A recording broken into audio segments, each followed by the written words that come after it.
My introduction is going to be very brief because Faith McDonnell is going to introduce our Sudanese guests.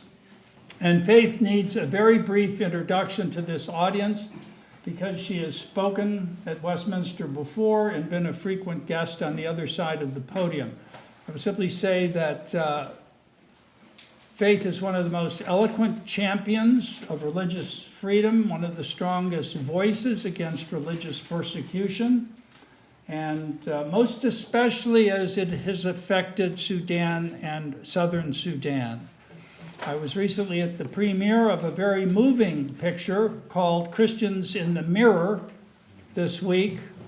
And the last part of the film focused on southern Sudan, and in the credits, Faith was mentioned for her great contribution to that very powerful and moving film about persecuted Christians.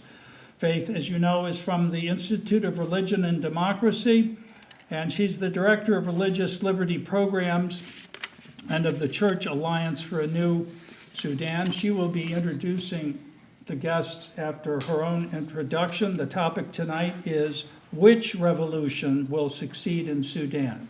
Thank you, Faith. Thank you all. Thanks so much for being here. As Bob mentioned, I have spoken here before, and so I'm going to take the opportunity to just say, I told you so. Because I spoke about Sudan and about its 5 genocides and what was planned. And we see now a moment of great opportunity that could change things in a wonderful way, or we see same old coming. It depends on the resilience of the people of Sudan, and it also depends on what the international community decides to do about it. If the international community stands behind the people, they have a lot better chance of getting the kind of government and the kind of country that they deserve. But at present, with the military council, we have what, if you were here when I spoke before, I referred to as change the face. You just like switch faces and you got the same regime doing the same thing, but with a new face. And that is what is in place with the military council.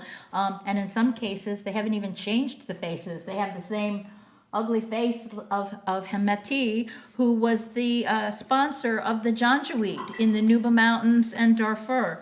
And I will probably be a little bit non-diplomatic, so be ready for that. I really, right now, I want to give you the opportunity to hear from the people, from Sudan, because, you know, as this revolution on the streets of Khartoum and other places has taken place, there was a lot that went to bring that about that didn't happen in Khartoum. There was a lot that happened in other parts of Sudan and has been happening for decades. So I felt that it was important to have the people who represent the largest portion of the country, the marginalized people groups of Sudan, to speak about what Khartoum has been doing in their regions, what they see as an important U.S. policy to take on what is going on now, and what they see could happen in the future. So because of that, we have marginalized people groups, which, again, it seems silly to call them marginalized when they're the main part of the country, the largest populations of the country, but they have been marginalized by the center in terms of language, ethnicity, religion, everything. So I'm going to introduce the 3 guests we have right now, and then ask the first, who is the Right Reverend Andudu Elnail, the Bishop of the Nuba Mountains in the Episcopal Church of Sudan, to come up and speak. So I just introduced him. That's who he is, Bishop Andudu, as we call him. When he was consecrated as bishop, he was the baby bishop of the entire Anglican Communion, the youngest man to be made a bishop in the Anglican Communion at the time when he became the bishop.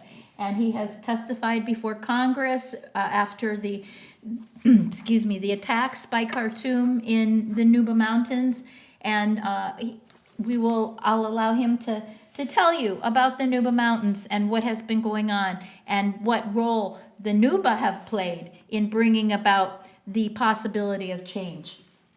And then, I'm going to introduce all three so they can just pop in one after the other, and I can keep track of how much time they spend, especially this second one, who is Ibrahim Ahmed, who is from Eastern Sudan and just became a U.S. citizen yesterday. So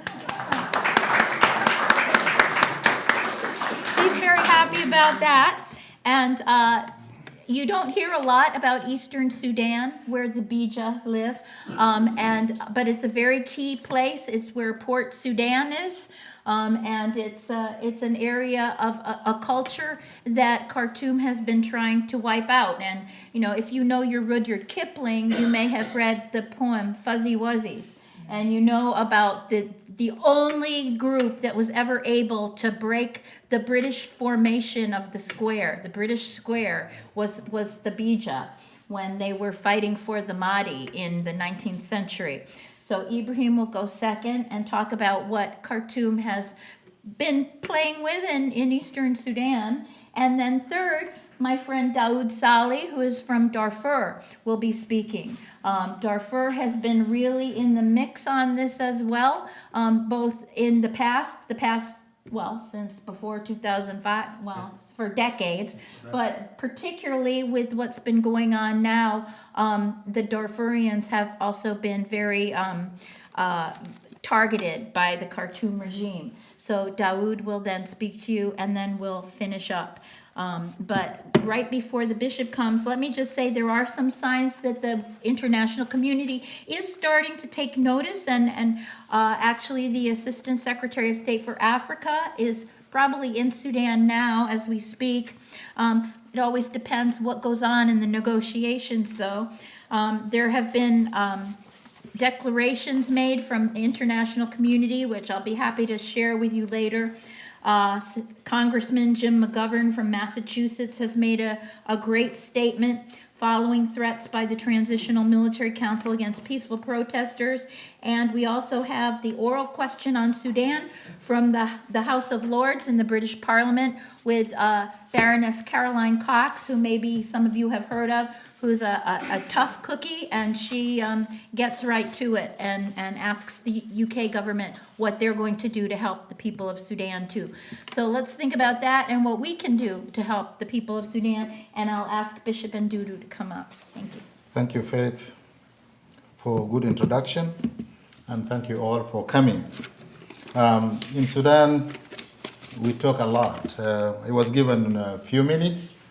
And in Sudan, that's just greetings before our introduction. But I'm going to be brief.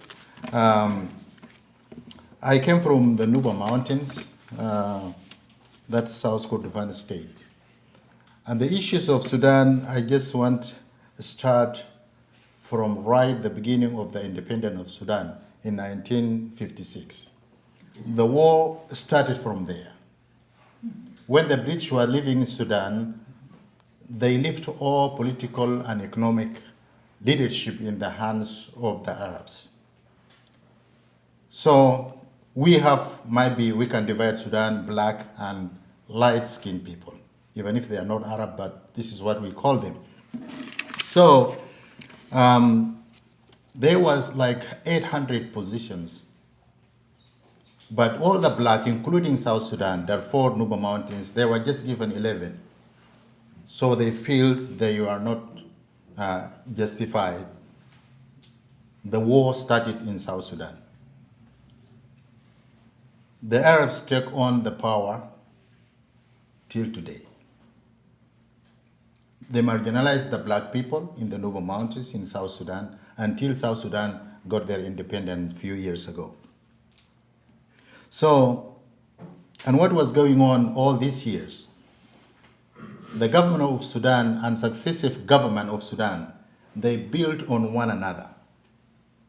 They were influenced by the Brotherhood of Egypt since 1958. in the time of Abud. So they started right from there. In 1962, they expelled all Christian foreign missionaries from Sudan. And then in 1983, Jafar Numeri declared the Sharia law in Sudan. And Sharia law was not actually for the religious purposes, but using the religion for political gain. So it was not have nothing to do with Islam. It's just they put this issue of Sharia law, but behind it they want to achieve something politically. So they control Sudan for all these years. As Faith said, when the government changed, it is just changing faces, but it's the same regime all this throughout.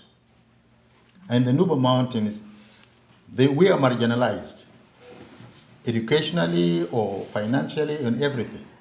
If you see the Nuba Mountains, it's like different country compared to the other places in Sudan.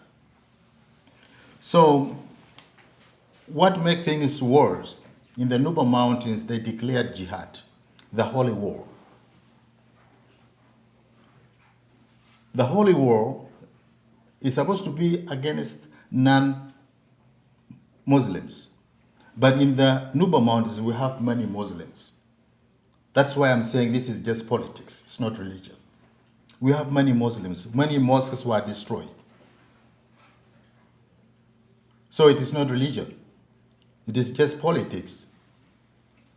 All the education system was destroyed, including the church schools in my diocese. The government used food as a weapon. Our people, when they cultivate the farm ready, they bomb it. Everything's burned.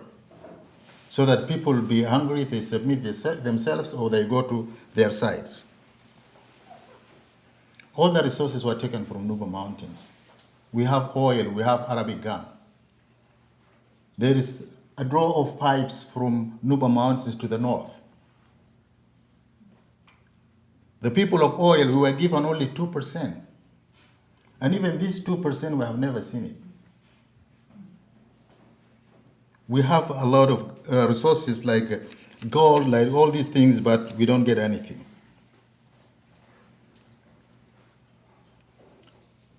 In 2011, we had a lot of mass graves in Kadugli. This is the place where we are. My house was destroyed, my offices were burned, everything. That's why I'm here.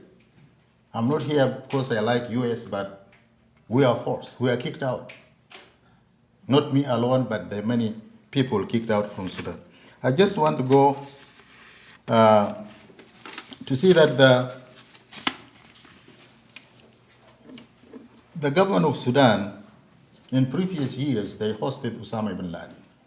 And you have many factories and many resources in the Sudan. I remember in 1999, the US, I think, bombed one of the factory for weapons in Khartoum. When he was left, he left some of the resources. He left some of the friends. That's why they continue carry on the killing of the people, like in Darfur, in the Nuba Mountains. So they're the same people, they're terrorists.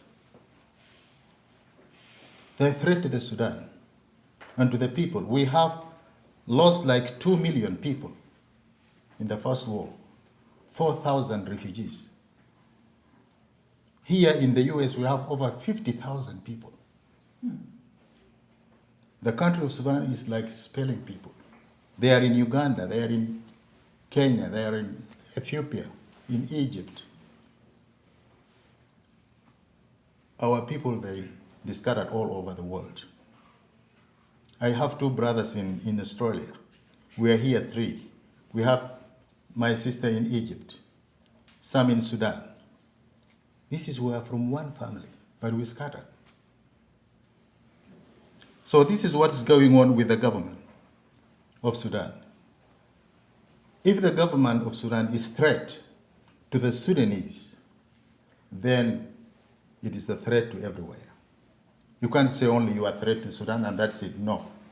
If you are a threat to Sudan, then this threat is for everywhere. So what we want the government of US to do, this is just our humble request. You know, sometimes when you are powerful, you are not just given this power only for the purpose of, or for the sake of the power, but you help sometimes the weak people. Even when you are at home, you help your children because they're still weak. There is time they will grow up.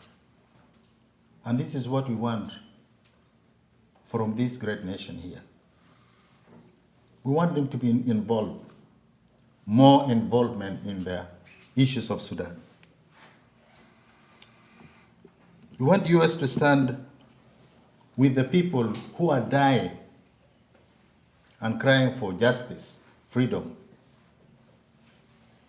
Protesters in Khartoum, they're dying for this great value.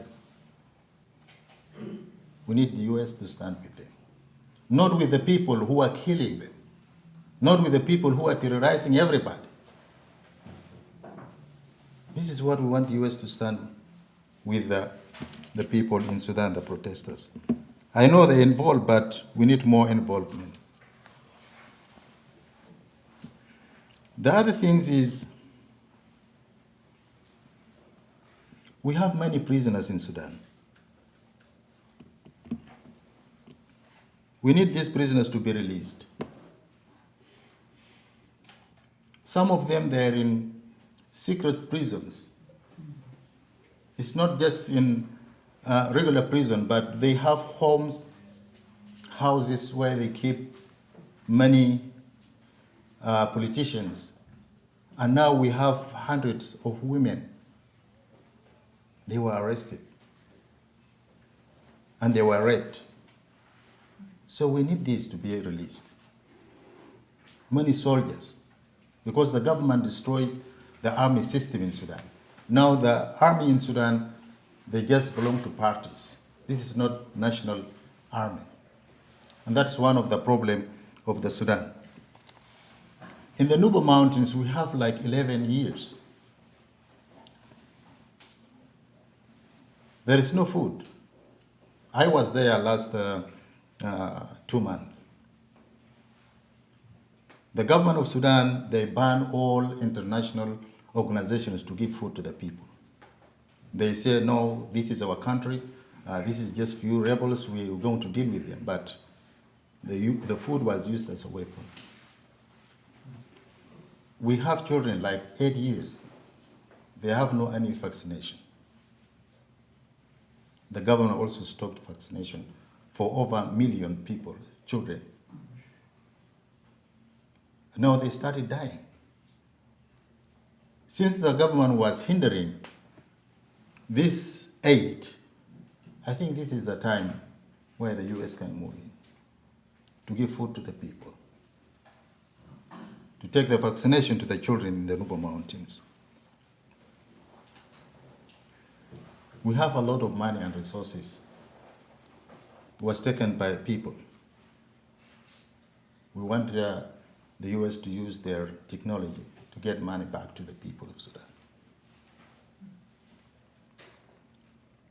And what last I want to say is the serious investigation to the people who killed the protesters. We need really serious investigation and get all these responsible people to the justice. These few points that we want the US to help us with and encourage other international community to be involved in the Sudan. Because these people, we have suffered over 50 years. We need support. Not to do anything, but to have peace and to have freedom and justice. And thank you. I want to thank everybody for coming And also I want to thank the Westminster Institute for giving us the opportunity to speak to you guys. My name is Ibrahim Ahmed. I'm from Eastern Sudan, as Faith McDonnell, mentioned. I was a lecturer at Reilly University in Sudan, Department of Statistics. I advocate more than 12 years for Sudan cause in U.S., and I participate in many congressional and government, U.S. government awareness about Sudan and what's going on in Sudan. Regarding Eastern Sudan is considered the most important region in Sudan for many decades, either for the regional security of the Red Sea or the regional security of the Horn of Africa. Eastern Sudan people, the Bija people, they started their struggle against the government of Khartoum in 1958 when they established Bija Congress as the first Sudan marginalized group that they started their struggle politically against the government of Khartoum. In 1960, the Bija, they win most of the election in the East Sudan. In 1994, the Bija forced it to carry armed struggle against the central government in Sudan. And after 13 years of war in Eastern Sudan, they signed the peace agreement in 2006 in Asmara. But the agreement itself, it was like kind of new marginalization of Bija people. And what the Bija people need, what the Bija people need, their freedom. They like to be Bija. They don't like to be Arab, or they don't like to be what the others told them. They like to have freedom and democracy, and they like to, and they fight to have the control of their land. And the land for the Bija is the most element, and it's most important element. And, as Bishop Andudu mentioned, the marginalization in all Sudan regions is the same. But technically, the most marginalized people in Sudan is the Eastern Sudan, because the highest illiteracy rate in Sudan, in Eastern Sudan, the highest rate of maternal mortality, infant mortality in Eastern Sudan.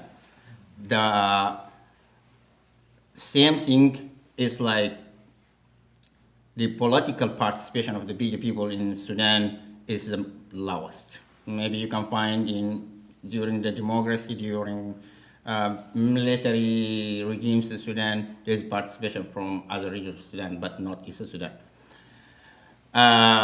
For the situation, even for the humanitarian aid and workers, it's easy for you. You can get permission from Khartoum to go Darfur. You can go to get permission to go Nuba Mountains. You can go get permission to go South Sudan, but not Eastern Sudan. Question why? Because this is the neck of the Sudan economy. This is where the 80% of the gold production of Sudan. This is where the oil export to the world through Eastern Sudan, Port Sudan. This is where 6% of the Sudan agricultural land. This is where a lot of projects. If any of you just make search gold in Sudan, they can pop up Eastern Sudan. For example, the recent study from Harvard University about the new discovery of the gold and copper existing in Eastern Sudan was indicating like 250 million of copper together with 250 million tons of copper together with 20 million I'm talking not thousand, 20 millions of 20 million tons of gold. You can imagine 20 million tons of gold in Eastern Sudan with a Qatar mining company. Just put two lines, Qatar mining company. And why Qatar? We know that the relation between Bashir regime and Muslim Brotherhood is well known. At the same time, the French company, Aria Mining Company, they're working in Eastern Sudan since 1991, and the production of this gold mining was on average 10 tons per year. From 1991 until now, you can imagine 10 tons per.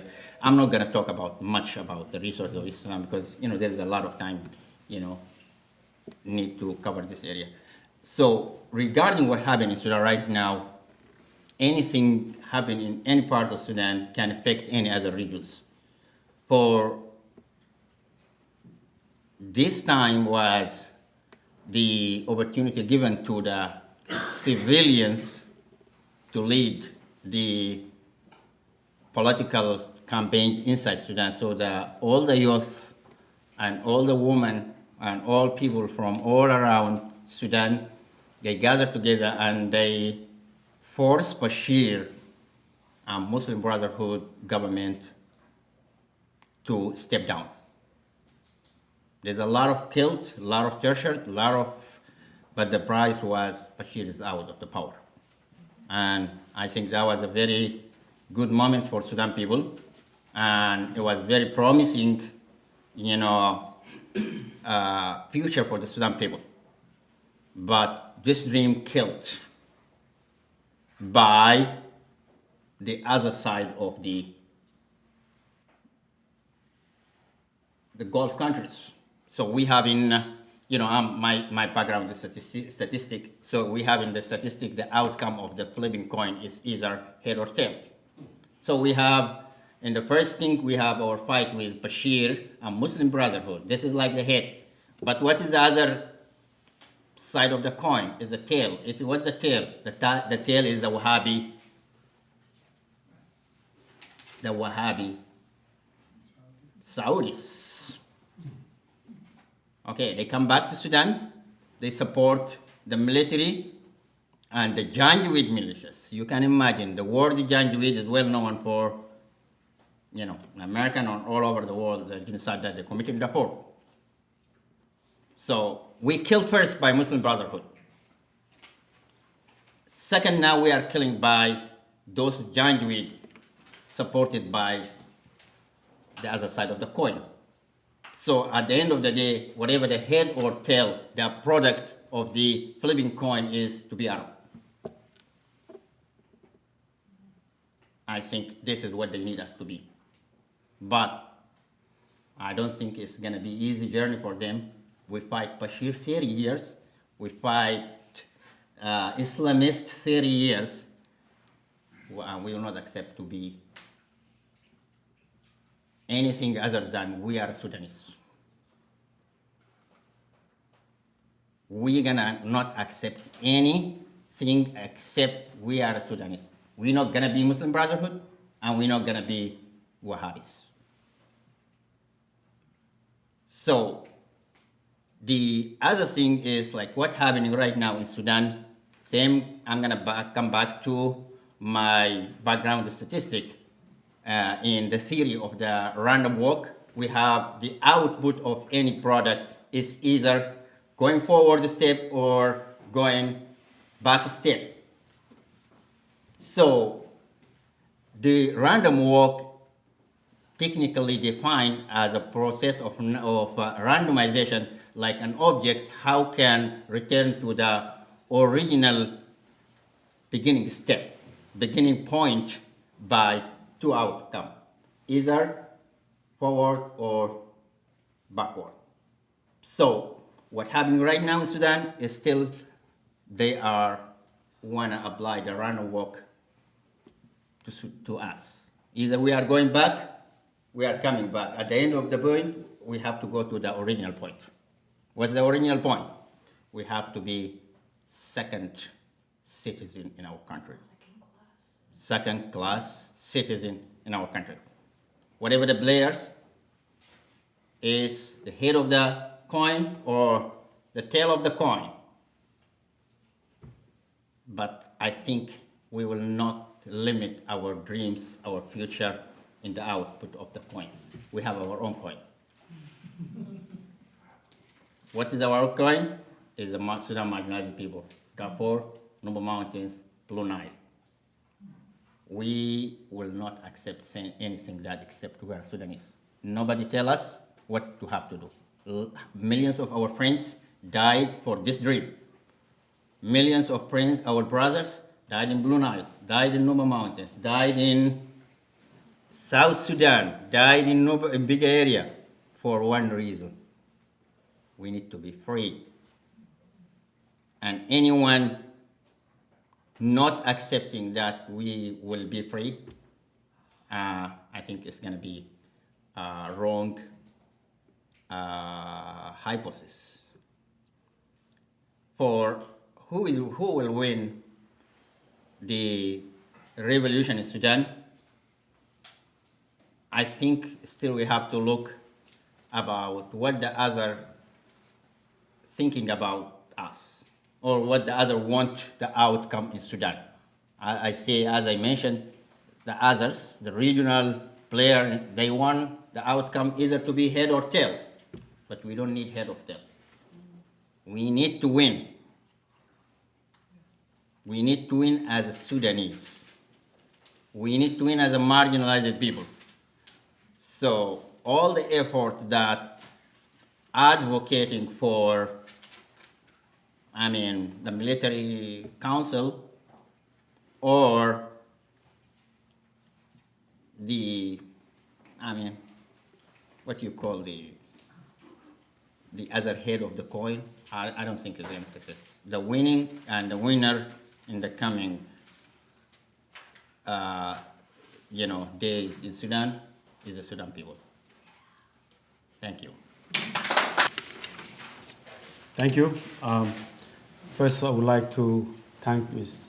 Kandaka and Miriam, Faith McDonnell, and I would like to also thank Bob and the Institute of the Ministry of Westminster Institute to inviting us and to talk about important issues happening today in Sudan.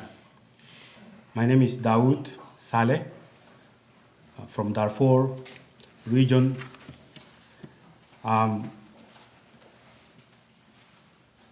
As you know,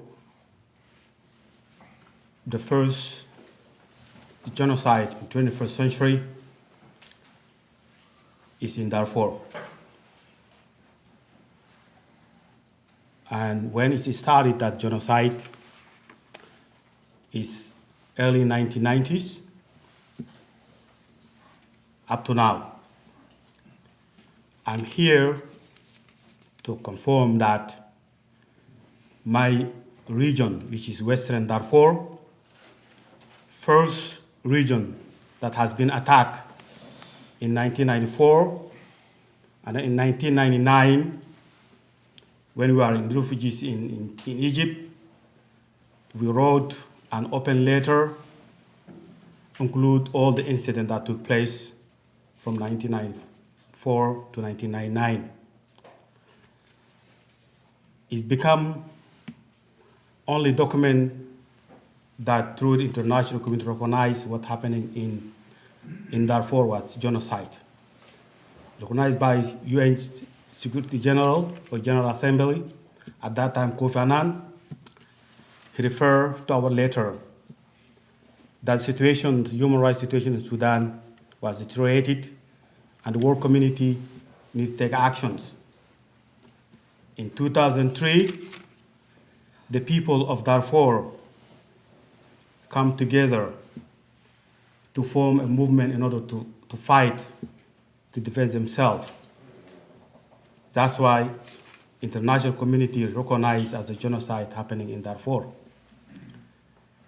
Before I go far, the marginalized people of Sudan is mainly 4 to 5 regions: Darfur, Nuba Mountains, Blue Nile, and the far northern Nubia. We are here today, great friends and followers from Nuba Mountains and Eastern Sudan and South Sudan and far Nubia.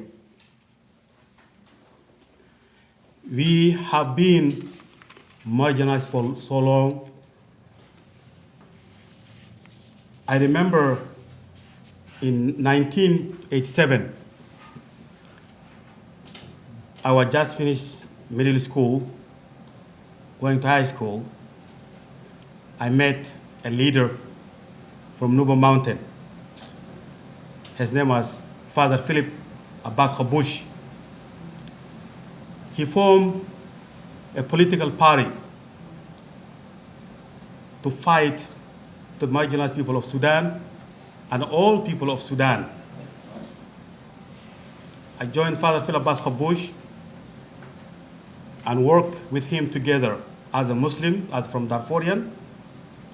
We don't have a problems whether you are Christian from South or from Nuba Mountains or from far north Nubia or from East. We are the Sudanese. We have different ethnicities, whether we are Arabs or are non-Arabs as Africans, including myself. We want that to be in Sudan. Since 1989, Bashir came to the power. Mekudita was elected government and stopped all the activities that taking place in Sudan. I was at that time working as assistant field officer and contact person with German Red Cross. With the shantytown areas, people mainly displaced from Nuba Mountain and South Sudan, Greater Khartoum. I kicked out.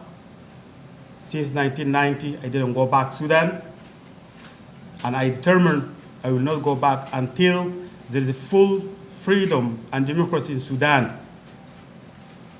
That's why I didn't go back. I started focusing since 1990 about the Darfur issues. Become first to make awareness about the Darfur genocide.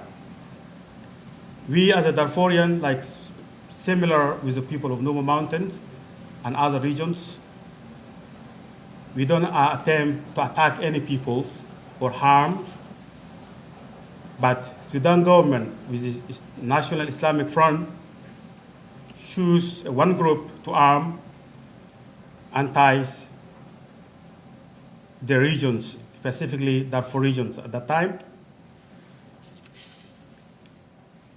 We have refugees going to Chad since 1994.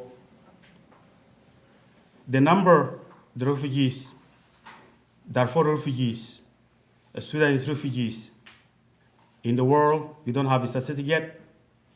Also the death, also not full statistic yet. People counting from year 2003. What about from 1994 all the way to 2003?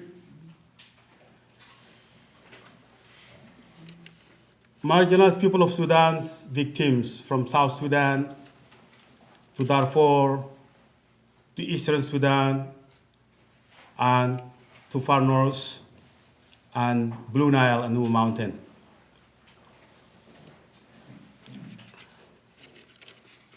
What needs to be done? We want international community disarm the militias that killings innocent men, women, children in Khartoum. It's not just started in Khartoum, it was started for long, as I mentioned the history. But at the time when we were saying nobody was believing us, but government used the media so that it makes censorship, so that the Sudanese community, other part of regions of East Khartoum, they cannot be aware what's happening in Darfur, what's happening in Nuba Mountain, and also what's happening at that time in South Sudan. The true story. Today, those militias now ruling Sudan, Janjaweed, and the head of the council, Burhan, he used to say, I'm a god for the people of Darfur, specifically for the 4 tribes, when he started killing them. He's a human being saying that. Think about that.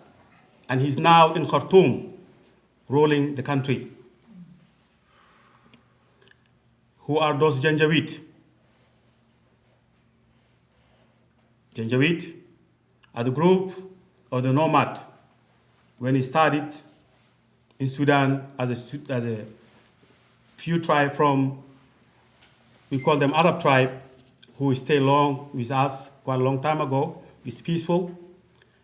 But when government choose them so that they can harm our people, so at the end, now become most international terrorist group, become part of Janjaweed. Mainly from Mali,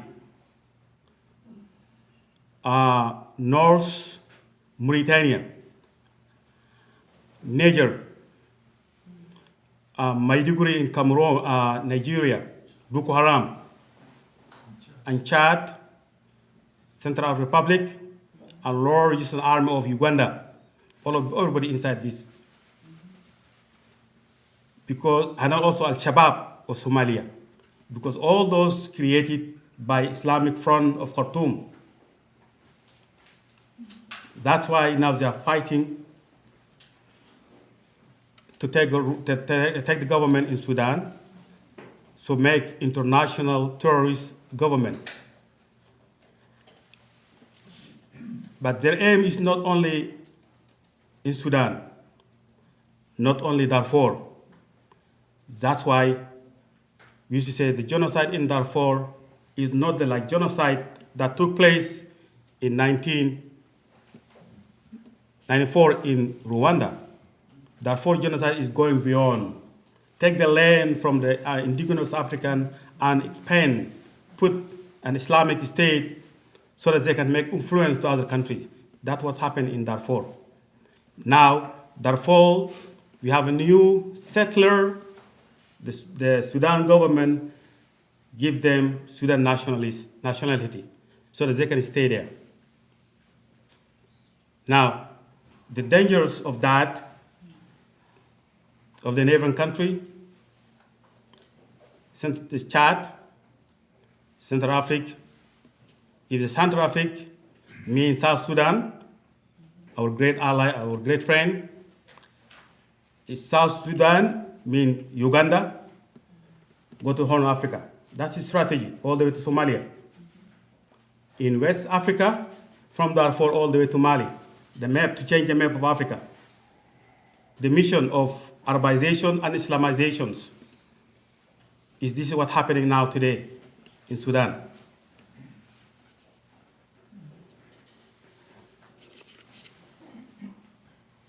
What needs to be done? We urge our government, our great government of the United States, to take a leadership role to stop what's happening in Sudan, stop the killing, and also bring all Sudanese people together, whether the Arabs or Africans, Christians, Muslims, African religions believer, bring them together to make censorship and to form the permanent constitution of Sudan, which is Sudan doesn't have a permanent constitution, which is guarantee for the rights of the people of Sudan. And also we ask women presentations during the period of internship. Because we want to try that since we get independent, the Sudanese women was not part of the leadership, fully leadership. Sudan known by the genocidal government, known by the indicted by the international community. We want new faces of Sudan. Having said that, I believe women will not arm one group, go kill other group. Because she's a mother, she has a sister, she feels those outside there like her children. So we need new vision that bring to new faces for Sudan so that we can unite before it gets too late. South Sudan is free today. I can able to go to South Sudan. I went to South Sudan, but I cannot go to Khartoum with this current situation and previous situations. I choose to fight for my right, for our people's right. I choose to fight until the fully freedom and democracy come to the Sudan.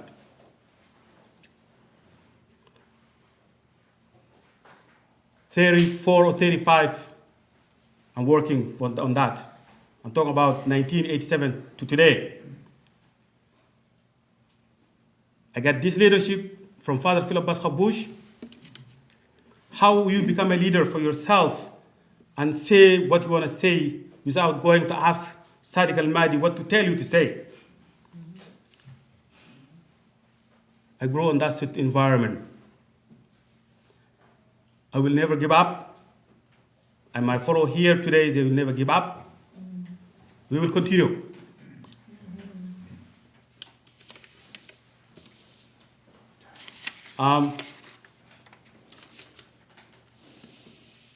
Finally, in my conclusions, I would like to thank all the audience for coming, and also I would like to thank people who were not able to make it here, and I would like to thank the heroes who cannot be here, who fighting for our rights in the Nuba Mountains,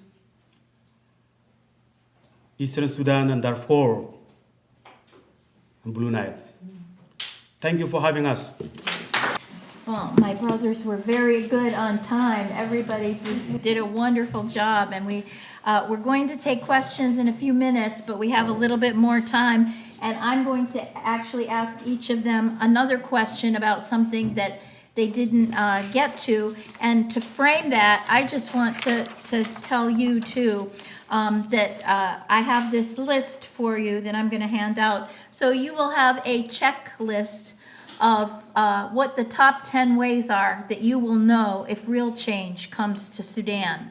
And this goes along with what the men were saying.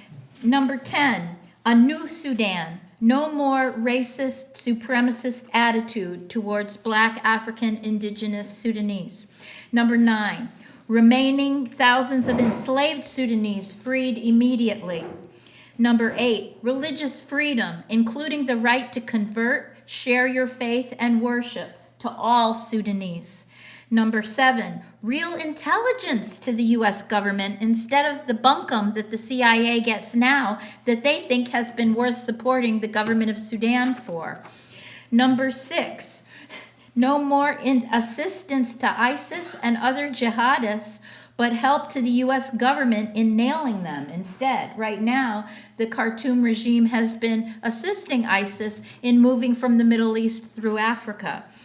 Number 5, no more grandiose plans to build the caliphate. Number 4, Nuba, Darfur, Blue Nile, and Abyei free, at peace to prosper and flourish. Number 3, no support for Kony's Lord's Resistance Army, but help to nail them. Number 2, no support for South Sudan rebels or jerking President Salva Kiir around. And finally, number 1, no creepers like Sadiq al-Mahdi in charge of the new government. So those are...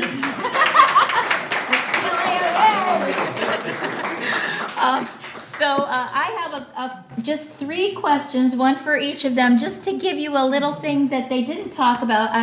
this one first. I don't know who will want to answer this one, but what role do the communists play in Sudan? Who wants to answer that one? Ibrahim? Not all at once. No. Well, I've heard plenty about it, so. Well, my answer is the flipping of coin. We know,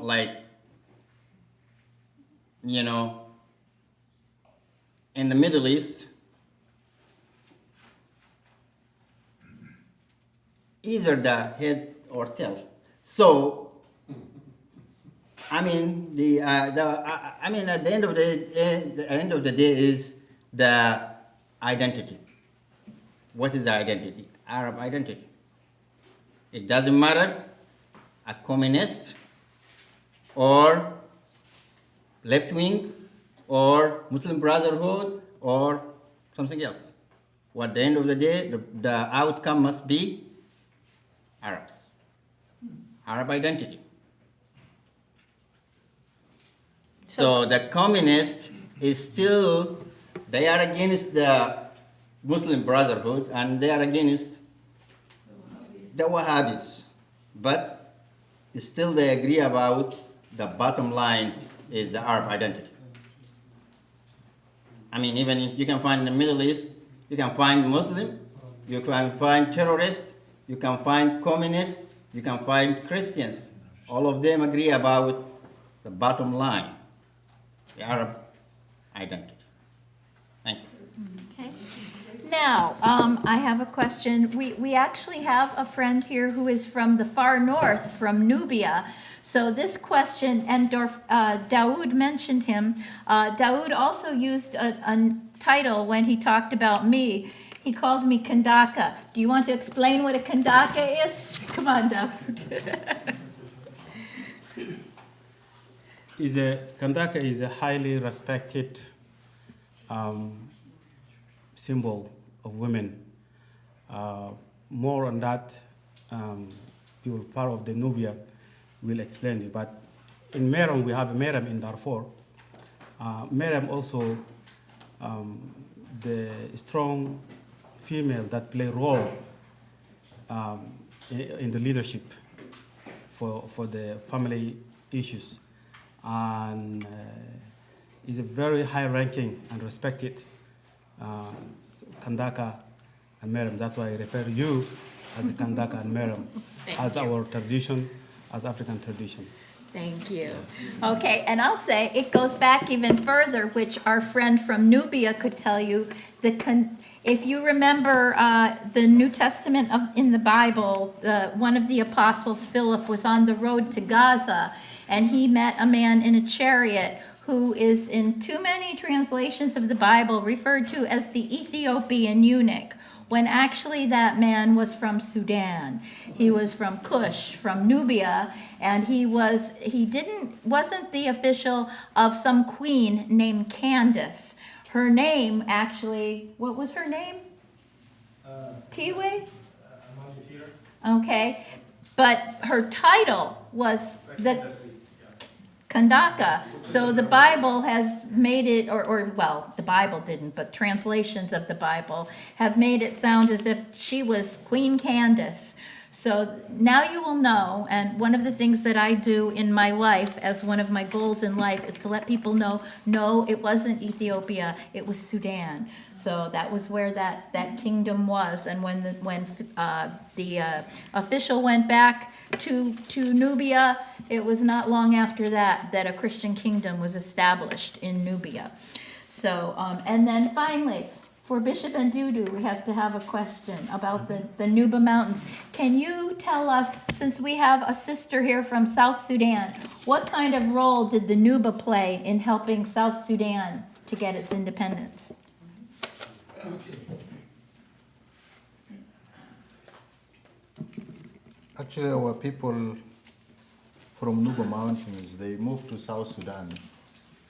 Thousands they were died on the way to South Sudan, because this is where we go and get the guns. People will work for 3 or 4 months thousands they died on the way, and many they were in South Sudan. We are fighting together. It's the SPLA, Sudan People Liberation Army movement. We lost many people in South Sudan,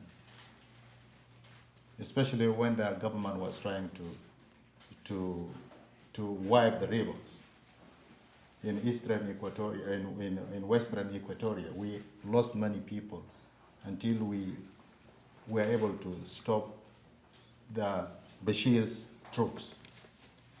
So the Nuba played a big role in South Sudan to get independent, because we have been fighting. And we were thinking actually we're going to get independent all together, because it's the same people. But you know, in the negotiation politics, the Arabs wanted to make sure that the Nuba Mountains remain with the Sudan, because if we go to south, then they will lose all the fertile land and the resources of the Nuba. Mm-hmm. So we are really still feel with a part of South Sudan. And until now, South Sudan is praying for the Nuba people, is advocating for them also to get their freedom. Great. And one of the points I didn't mention actually, for the U.S. government, we want them to stop the negative interfering of Saudi Arabia and Qatar and Arab Emirates and Egypt is very destructive. We want the government to be given to the civilians. This is some of the things that really we want. Great, thank you very much. And we also have another brother from the Nuba Mountains here too, as well. So thank you. And I think of the Nuba kind of the way the Montagnard and Hmong people were in Vietnam, helping our soldiers, and then now being punished in Vietnam, the ones especially who are Christians, they're punished twice by the Vietnamese government because they're Christians and because they helped the U.S. back in the war. So it's kind of a similar situation for the Nuba. So now it's time for you to ask your questions. And Bob, can I ask you to come up to direct that part? Or You're doing such a good job. I'm afraid I'll talk too much. So, but all right, I will. Okay. Question. Please use the mic and speak directly. Yep. into the mic. It's actually, I would like first to thank you for organizing this very important meeting on enlightenment. First of all, I would like to thank you, Sister Faith, for organizing this very important and well said and well explained situation of Sudan, which is not usually seen in the media, especially for the people who are following Sudan closely with recent uprising. I have a comment and I have a question. Make it a quick one. A very quick one. Yes, I totally agree that Sudan being formed since the independence with a false ideology that we call it Arabism. So it's a mixing of using the Arab culture and the Islam religion that applies to all system and institution. So Sudan was politically formed in this way, and this doesn't allow the representation of other Sudan, which is totally very diverse and multicultural, and from the far north to the south. And this creates a problem. So Bashir regime, Janjaweed, Muslim Brotherhood, the ultra leftist or the communist, ultra communist, the Arab nationalists, all these are products actually of the same false ideology being applied through 60 years. Okay. So my question now is, for you as an American activist who are working closely with Sudan, and you have seen, and you mentioned there is two revolutions. One that started earlier, because for the people who have faced the oppression since the beginning, and especially the beginning of Bashir jihadist regime, and now we have demonstrators and protesting who have recently came to revolt against Sudan, and so this peaceful uprising. So, and these two revolutions, the violent who are defending themselves either in East Sudan or Darfur or Nuba Mountain or early in the south, and we have the peaceful demonstrations. Not too peaceful for them, though. I mean, they're being slaughtered in the streets. I mean, yes, Mhm. but there are also Okay. there are some new generation that they need to change. Okay, well, I was actually thinking of the people, the peaceful people in the streets and the old revolution as one revolution. My which revolution meant, is it gonna be that? Is it gonna be freedom and democracy and John Garang's vision of a new Sudan for everyone? Or is it going to be a fake revolution that, pretends and has changes the face, but then goes back to being just the same as it was, or like Ibrahim said, the two coins. So that's what my idea was. So, and we hope and pray that it will be what you all started and what the people in Khartoum So are do you doing think now. that these two lines of revolution, either from the Okay, yeah, I know what you mean. Go ahead, ask. they can join, they can.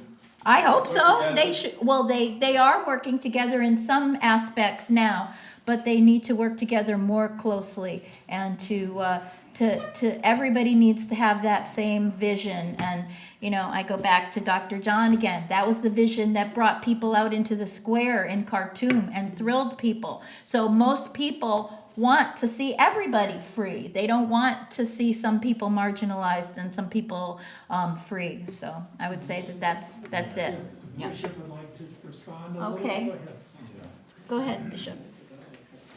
And then we'll take the next Yeah, question. if we talk about the revolution in SPLA, for example, they are calling for freedom, peace, and justice. And also the demonstration in Khartoum, this is the three words they also want. And moreover now, the SPLA in the north, they had ceasefire. They said we will not do any operation respecting the protesters in Khartoum. This is what Abdul Aziz, the commander of the Nuba Mountain, said. So, and the SPLA, they are supporting people in Khartoum. Oh, My question is for you, actually, Cheryl Blunt, you mentioned that Wait, women we need can't hear you. additional- You've got to put it right up like this. This question is for you, Bishop. Yes. You had mentioned that hundreds of women were being arrested and raped, and I wondered if you could explain what they're being arrested for and tell me a little more about that situation. Okay. I think in Khartoum, in the time of protesters, when the security dispersed the people by force, many women were raped in the process, and many. talking about recently? Yeah, recently. Oh, The very recent, recently. yeah, Like how recent? June 3rd, right? June 3rd. Hundreds of women, you said? Hundreds of women and hundreds of men. We some of them even we cannot know the number. Many were killed. Even the number of the people died. The media is saying 50, but it's more than that. Many people were thrown in the River Nile, and some of them actually they were burned. You cannot know, but there's a lot of things which is not known. And the media is in Sudan is controlled, especially now the internet is not working, so everything is just done without other people knowing. So there is a lot of things happening. That's why we need thorough and serious investigation in these incidents. Yes, sir. And then you. Just a question. Do they see themselves represented within this opposition that You is? have to hold the mic up. Okay. Do they see themselves represented within this opposition that is talking with this militant government, or they see themselves like a marginalized gap during this revolution in Khartoum, not outside? wants to answer that one? Daowd? Oh, okay.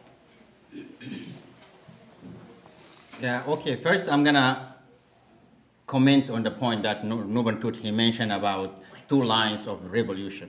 First of all, there's no two lines of revolution. There's one line of revolution, and struggle against Bashir, it doesn't start on September. But the civil resistance start on September. Because the people, they go out in the street after the struggle in Nuba Mountains, in the Blue Nile, and before in Eastern Sudan, they make the regime very weak, and they lose like all the money and the resources in the war. So one of the reasons why people that go out in the Sudan in the street was the regime became more weak, and all the resources of the regime use it in the marginalized area.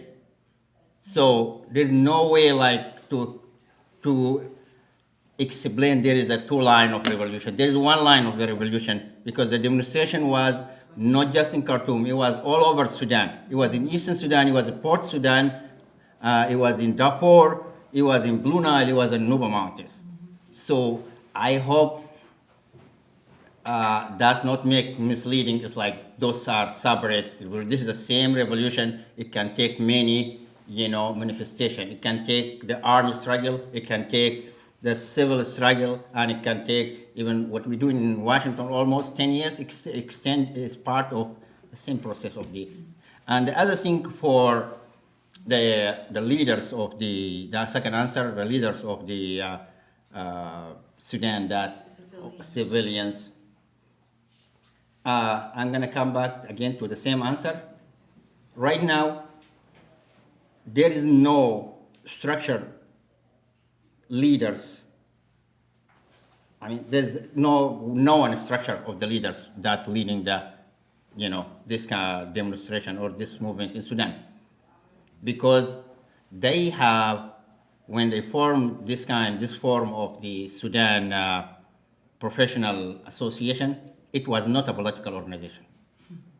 Okay, it is professionals, doctors, teachers, engineers, all the Sudanese professionals, without any political title. Because why? They want to unite the people of Sudan against one goal, to force Bashir step down. And you support that? Everybody support them, but does not mean like they are new line. This is the same people from the Nuba Mountains exist inside those groups. Same people from Darfur exist inside those people. Same people from Blue Nile, from Nuba Mountain, all the marginalized people still there, leading the same people. So this is not a new line of, this is extension of what's happening in the Sudan struggle against Khartoum. Thank you. Okay, we want to try to get Let me just add can okay, I want to ask for that question. that question too.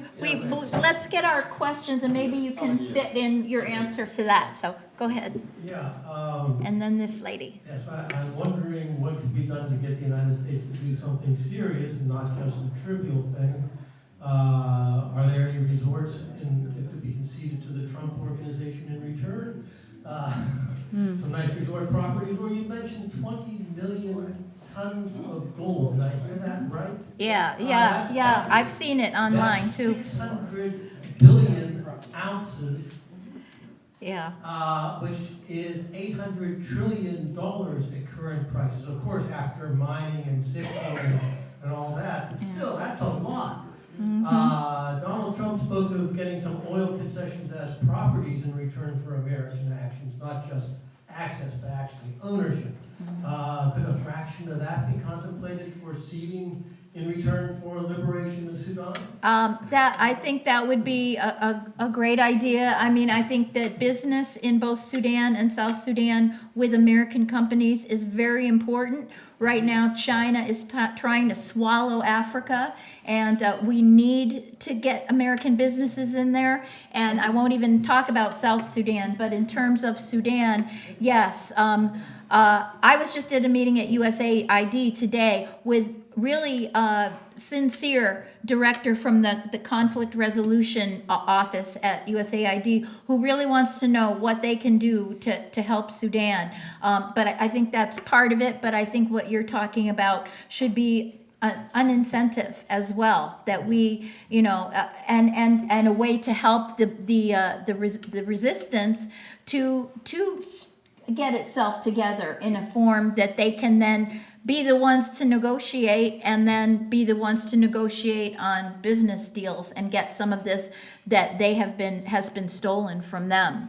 So, and this lady now, please. Yes, I heard on the radio coming over here that there's a new US ambassador going to Khartoum as we speak. Can you reflect on that at all? There's a new,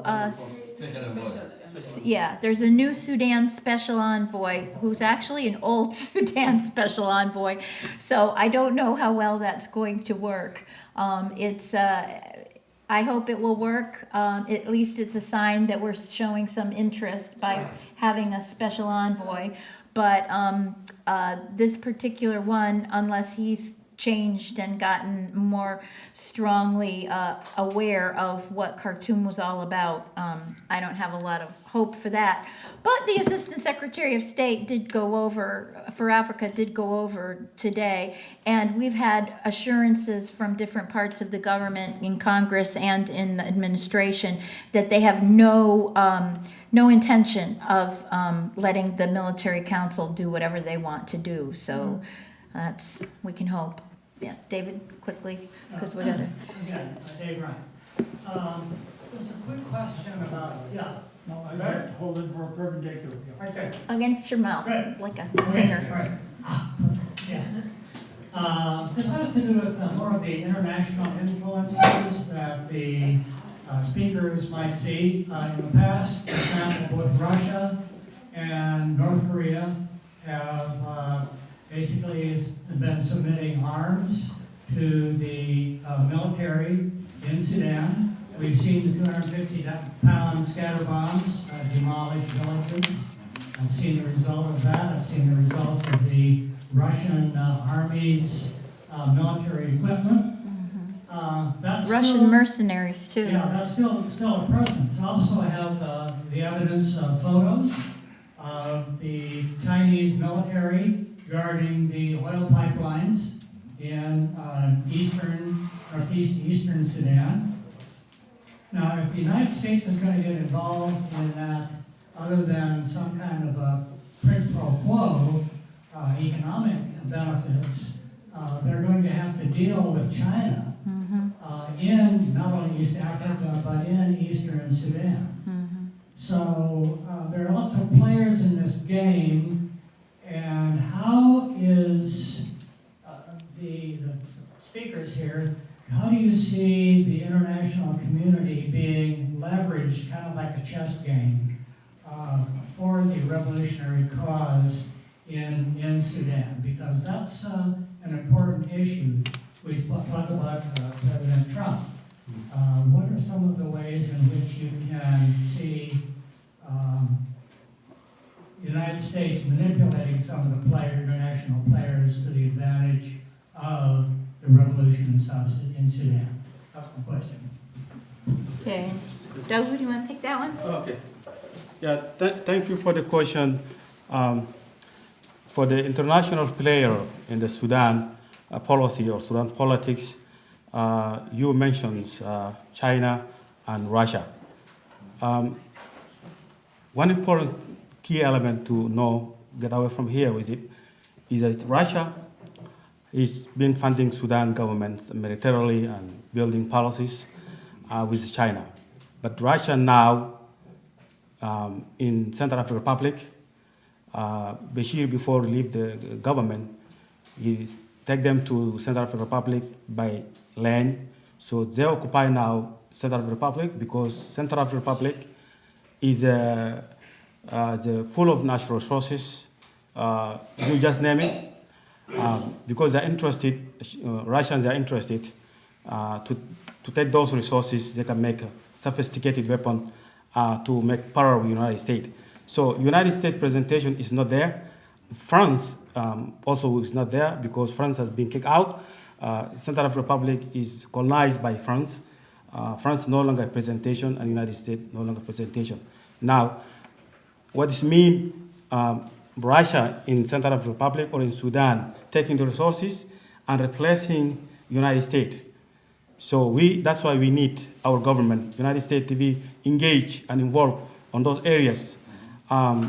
In Sudan, in terms of the politically or economically, socially, and other resources, and in Central African Republic and other countries. Because, as you know, Africa is rich of the resources. So Central Africa and Congo, which is Zaire, is those areas now the Russians are focusing.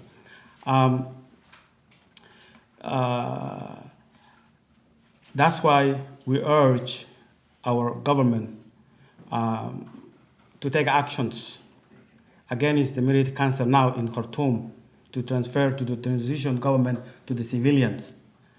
And this civilian government must be presentation, as I mentioned earlier, from all part of the region from Sudan, to all people from Sudan to come together. They make conferences or become agree in certain things so that they can elect somebody can represent well. Regarding to the questions, the presentation, young men that over there asked, the negotiator between the military council and the civil society, there is no well representations of people from Nuba Mountain. There is no well representation faces from Darfur and from Blue Nile, and that's the problems now we are facing. So the same people been over 6 years, and now the same faces coming with different tactics. So that's the problems, and that's is going to be face circumstances for Sudan unity of future. As I mentioned, that are you going to be zero class in Sudan or you're going to be first class in your homeland? That's the question I need to be able to answer in Sudan. We have people in South Sudan, they were zero class citizens, but now they are first class citizens. So that's the question for all marginalized people of Sudan. So now we're fighting for all Sudan, for all Sudanese to unite together to bring democratic process in Sudan.